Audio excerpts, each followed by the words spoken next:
wants me to join, so I do. Just not how they expected. Background: a million years ago, my property was part of a large farm. I bought it about 30 years ago, long after the farm was broken up. But before there was any development near it. The piece of land I got was near the back entrance that joined into a dirt road that ran past. The more expensive plots were near the tarred road in the front. I originally bought a large chunk of the land intending to do some farming, but that never happened. About 20 years ago, some of the owners got organized, we'll call them the organized owners, oxygen monoxide, and had the area designated as a municipal suburb. The municipality agreed to put in tarred roads, water, and electricity if a certain percentage of the properties were developed. A construction company linked to the HOA went around contacting the owners who had land, but no buildings, offering to build houses for us at a very reasonable price, contingent on them getting a certain minimum amount of people signing up. While this was happening, one of the oxygen monoxide approached me and offered to buy half of my property. I agreed, and the money I got for the sale, which was about 4x what I'd paid for the entire chunk of land 10 years prior, combined with a small loan from the bank, gave me what I needed to pay for a house to be built. And it was a fairly large and nice house too. I stayed in the house for a few years, and my mom moved in with me. I had decided to subdivide the property again and build her a house next to mine. But unfortunately, an undiagnosed tumor took her before the house could even be started. Well, it was diagnosed, but too late to do anything soon after she died. We moved out of the house and started renting it out. About a few weeks before we moved out, I'd sold the land. Started talking about starting an HOA. I wasn't interested and left soon after. About 2 years later, the neighbor OO contacted me. There were 2 roads entering the area these days: the original tarred road, that was near where the farmhouse had been and was entered from a fairly busy main road, and my dirt road back entrance, which was now a tarred entrance from a wide, but not very busy municipal road. The HOA was trying to get the old farm road blocked off to improve security and decrease through traffic, and wanted the road next to my property to be the main and only entrance to the HOA community. And they were pressuring me to join. I said no, and I was adamant, and eventually they accepted that, but told me they wanted to have a sign near the road welcoming people to the neighborhood, and the only practical place to put it was on the edge of my property. They also wanted to build a little guard hut and have a security guard permanently monitoring who went in and came out, and they wanted to build his shed on my property. We came to an agreement whereby they would mow the lawn and pay the equivalent of about $35 per month in exchange for the land they needed. I was very happy with this arrangement since the property was fairly large, and it didn't really cost them anything since they already had a full-time gardening service servicing the HOA. This all happened over a decade ago. They eventually got the other main road blocked off, and the HOA is paying for rent-a-cop to be permanently stationed close to my property, as well as mowing my lawn and paying me enough money for takeaways for the family each month. I'm occasionally contacted by members of the HOA to get me to sign up, but I'm really not interested. My property has been rented to the same tenant for all these years, and everything there is going well for me. Until about 3 years ago, when someone scared the crap out of my tenant's young daughter by making strange noises and shooting a gun close to her bedroom window 3 or 4 times over about a month. This scared my tenant, and I guessed it scared the HOA, because they and my tenant contacted me with a proposal. I joined the HOA, and they give me exclusions from the HOA rules, including exclusions from paying the monthly fees. And in addition, they will build a wall around the entire HOA neighborhood, including electric fencing and security cameras. They told me they had wanted to do this for a while but were unwilling to build the wall on property that was not in the HOA. I couldn't see the downside, and so agreed. The dishonest dealings took a little over a year to build the wall and get everything completed, which is quite fast.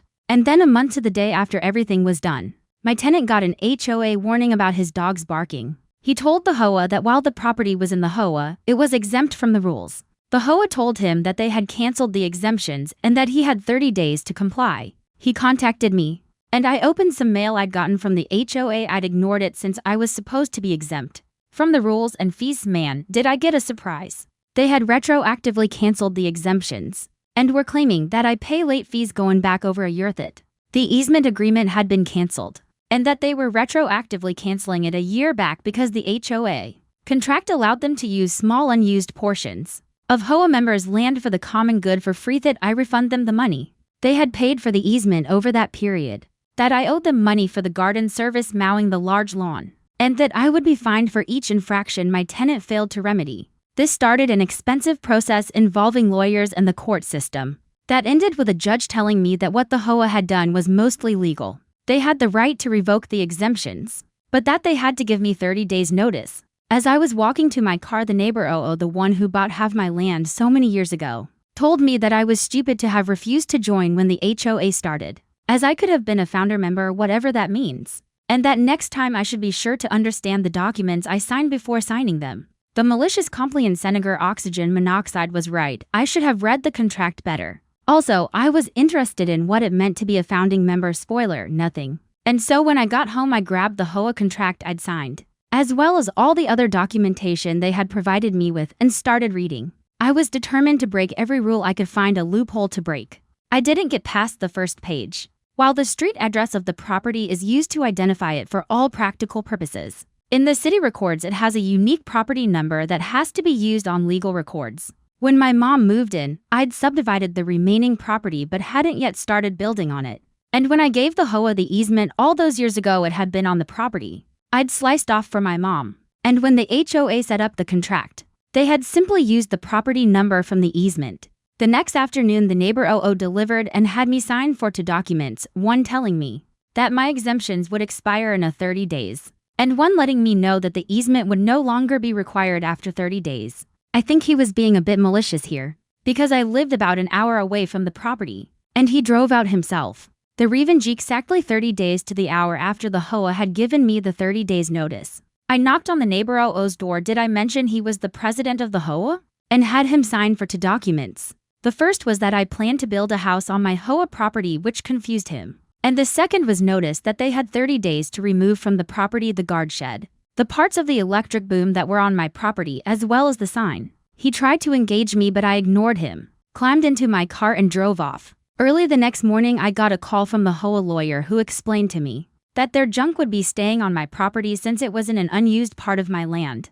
I explained that I was building a house there and that the land would not be unused anymore. I could hear the smirk as he told me that building a second house to be spiteful would not be accepted by the courts. I sure hope he could hear the smirk in my voice when I told him that the property in question did not have a house, and was, in fact, barely large enough for a house to be built and would not be large enough for any extraneous buildings. I then told him to go look up the property in question and call me back. I had sliced off just enough to be legal, which was just enough to build a small house. It took them just under 5 days to get back to me. Their lawyer told me that the terms of the easement meant that I could not cancel without their permission. So I emailed him a photo of the document they sent to me canceling the easement. That afternoon, neighbor O invited me to lunch, his treat, to discuss the problem. I said no thanks. He extended the offer again 2 days later, and again I said no thanks. Others of the original OO contacted me to try to talk. Some sounded aggressive, some sounded sympathetic. I said no thanks to each of them. Eventually, the lawyer phoned and asked if we could come to some sort of arrangement. I asked what he had in mind, and he told me that he was prepared to discuss exclusions in exchange for access to my property. So I said no thanks and pull. About 9 days before their 30 days was up, I got a call from a different lawyer. He said he wanted to negotiate a surrender, his words, not mine. I agreed to meet him at his office the next day. I'd already had documents drawn up, and the meeting was as simple as me giving him the documents and him reading them over. My new easement offer included everything offered by the old easement offer. I changed the line, mow the lawn to get the property to HOA standards and keep it there. Since it was now in the HOA, would cost them about $500 per month instead of $35. This amount would increase with inflation. The previous contract didn't include that bit. When canceled, for whatever reason, the HOA would have to pay me a cancellation fee of around $7,500. The contract automatically terminated 30 days after any disciplinary action was taken against me, my tenant, or the property. Any complaints were levied by the HOA against the property. Any legal action was taken against the property by anyone in the HOA. That lawyer who had offered to negotiate surrender would be allowed to mediate any disputes between us at HOA letter's expense, and that the HOA would pay all my legal fees if any legal action was taken against me. I deliberately left some insane things in there so that I could appear to concede some points or be negotiated down when the HOA got indignant about the points I actually cared about. The lawyer didn't look happy. He said that my proposal sounded unfair, but that he'd have the HOA president look at them. I reminded him that in 8 days I'd be setting a group of men armed with sledgehammers and anger management issues loose on whatever of theirs was still on my property. That evening I got an irate call from the HOA president. He told me he was never going to sign the new contract. I said okay. He then told me I was charging too much per month, and that it should be at the same rate as the previous contract. I pointed out that when I signed the previous contract the area was under development, and there was at least one other road leading in and out, but that now there was only mine. And besides, mine was now developed with everything they needed. He told me that I was forcing them to sign a document they didn't want to sign. I told him that he was free to not sign it. He whined about everything he could think of, and then eventually told me I'd be hearing from his lawyer. The next morning, surrender lawyer called to ask if I'd be willing to come to their offices to sign the contract. I agreed. When I got there that afternoon, I learned that surrender lawyer was not a lawyer, but a paralegal. He handed me the contract and asked me to sign it. He laughed when I told him I'd have to read through it first to make sure nothing was changed, and mumbled something that sounded like "I'm sure you would." I read the contract. Nothing had been changed. Not a single thing, and the HOA president had signed it, with the surrender paralegal signing as witness. I looked at him and said, why did he sign this? It was stupid to sign it. And the paralegal looked at me and said I started telling him that signing it would be a bad decision. But he told me I wasn't being paid to think or give legal advice and to shut up. So I shut up. I said, do you understand what he signed here? He looks at me and nods. He said I asked him if I should have one of the lawyers look at it before giving it to you. And he told me that we had already billed enough for this, and that he'd sign it and sue me after their easement was safe. This happened about a year and a half ago. It took 6 months for the HOA to find out how screwed they were. They wanted to sue me, but their lawyers explained to them that there was no way to win. Even if the court sided with them, all they would get is the easement contract voided. And they did not think that the court would side with them. The lawyers were adamant about one thing: the HOA could not live with the HOA pays my legal fees if legal action was taken against me, since it didn't limit the people taking legal action against me to the HOA as worded. The HOA would be forced to pay for my legal fees if anyone took legal action against me. They argued that the courts would probably not enforce that,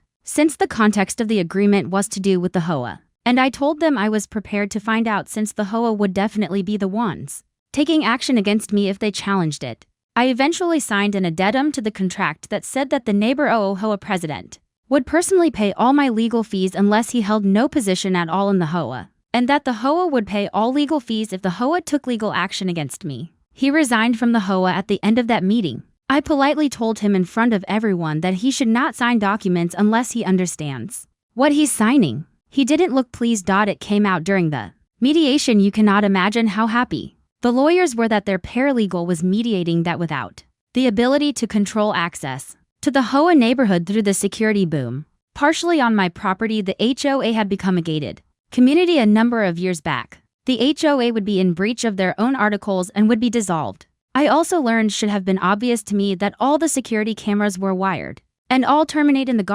guard shed. So basically, it was my way or the end of the HOA. That first mediation was really quite funny. My paralegal looked more than a little glum as we assembled, and he called everyone to order. I suspected that he had been told to work against me, so I took the initiative. I reminded everyone there that I had agreed to let paralegal mediate, but that I had agreed to no arbitration at all. If I didn't feel like the proceedings were fair, I'd leave and they could go ahead and sue. Paralegal brightened up and things actually went quite well. I'm writing this after getting home from the latest mediation. I built a paddling pool for the neighborhood dogs, as in I made it myself. I dug a hole, packed it with stone, and added a concrete finish. It was my first attempt, and if I say so myself, it looked, well, terrible. The HOA called for a mediation meeting, what they do now, instead of taking official action. I've declined their mediation requests in the past, in which they told me, as nicely as they could, that the paddling pool was an eyesore right at the entrance of the HOA. I asked them to create a list of what needed to be fixed, and how it needed to be fixed, to give to me at the next meeting. The list was extensive. It basically required the pool to be rebuilt from scratch. I asked them if there was any way to reduce costs on the work they needed to get it up to HOA standards, and they assured me there was not. I thanked them, pulled out a copy of the agreement where they had agreed to get the property to HOA standards, which I'd highlighted, and handed it to them with the list. I told them the HOA usually preferred if these things were dealt with within 30 days. They started arguing until the mediator reminded them that they could not force me to comply without causing the easement to end. I should mention that their lawyers usually no longer attend these things. They said they would get it done. I also learned a lot about neighbor OO today. I found out that neighbor Oxygen Monoxide sold his property